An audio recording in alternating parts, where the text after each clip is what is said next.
ឆ្លើយតប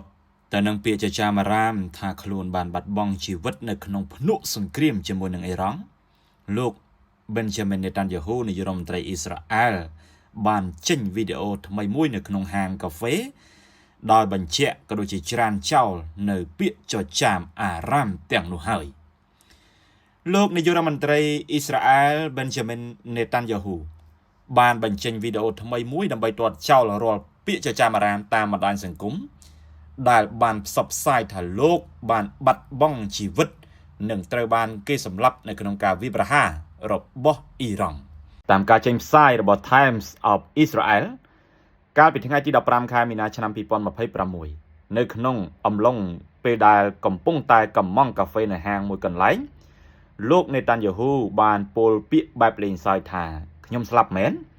តែព្រោះកាហ្វេក្រៅពីការបកស្រាយរឿងស្លាប់លោកនាយករដ្ឋមន្ត្រីក៏បានឆ្លើយតបទៅនឹងការលើកឡើងថាកិច្ចសម្ភាសន៍តាមទូរទស្សន៍នាពេលថ្មីនេះរបស់លោកគឺជារូបភាពคล้ายៗ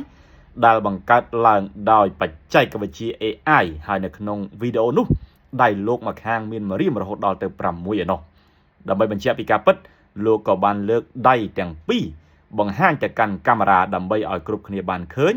ច្បាស់ថាលោកមានម្រាមដៃទាំងសងខាងតែ10ប៉ុណ្ណោះមិនមែនលើសដោយការបង្កើតឡើងដោយ AI ឡើយនៅចុងវីដេអូលោកនេតានយ៉ាហ៊ូបានលើកទឹកចិត្តឲ្យប្រជាជនអ៊ីស្រាអែលចេញមកខាងក្រៅដើម្បីស្រូបយកខ្យល់អាកាសបរិសុទ្ធខ្លះប៉ុន្តែត្រូវតែនៅក្បែរជំរកសុវត្ថិភាពជានិច្ច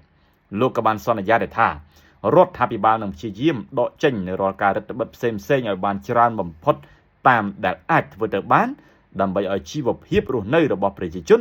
បានវិលត្រឡប់មកសភាពធម្មតាវិញ